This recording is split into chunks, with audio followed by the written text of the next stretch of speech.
বাংলাদেশে পেঁয়াজের বার্ষিক চাহিদা প্রায় ৩৮ লাখ টন, দেশীয় উৎপাদন ৩৫ লাখ টনের কাছাকাছি হলেও ২৫ থেকে ৩০% সংরক্ষণ ও উৎপাদন পর্যায়ে নষ্ট হয়ে যায়। ফলে বাজারে আসে প্রায় ২৬ থেকে ২৭ লাখ টন পেঁয়াজ।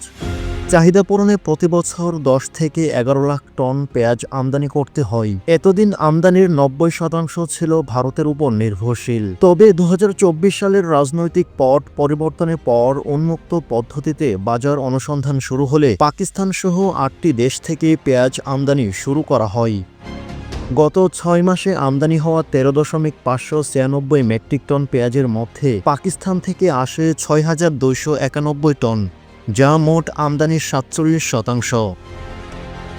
পাকিস্তান বর্তমানে বাংলাদেশের জন্য একটি নির্ভরযোগ্য পেঁয়াজ আমদানির উৎস হয়ে দাঁড়ায়। চট্টগ্রাম বন্দরের তথ্য অনুযায়ী ২০২৪ সালের জুলাই থেকে নভেম্বর পর্যন্ত বিভিন্ন দেশ থেকে পেঁয়াজ আমদানি করা হয়। পাকিস্তান, মিশর, চীন এবং থাইল্যান্ডের মধ্যে পাকিস্তান থেকে আমদানি পরিমাণ সবচেয়ে বেশি, ৭৪% আসে পাকিস্তান থেকে।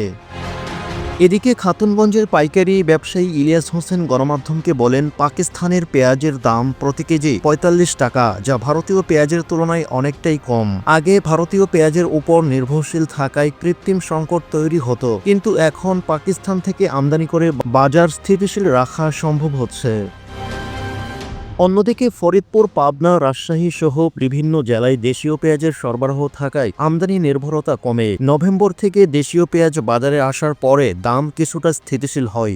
বর্তমানে পেঁয়াজের পাইকারি দাম সর্বোচ্চ ৬০ টাকা পর্যন্ত ওঠে। অন্যদিকে মিয়ানমার থেকে পেঁয়াজ আমদানির সুযোগ থাকলেও চলমান গৃহযুদ্ধের কারণে তা সম্ভব হয়ে উঠছে না। ফলে পাকিস্তান এখন বাংলাদেশি ব্যবসায়ীদের পেঁয়াজ আমদানির প্রধান উৎস হয়ে ওঠে।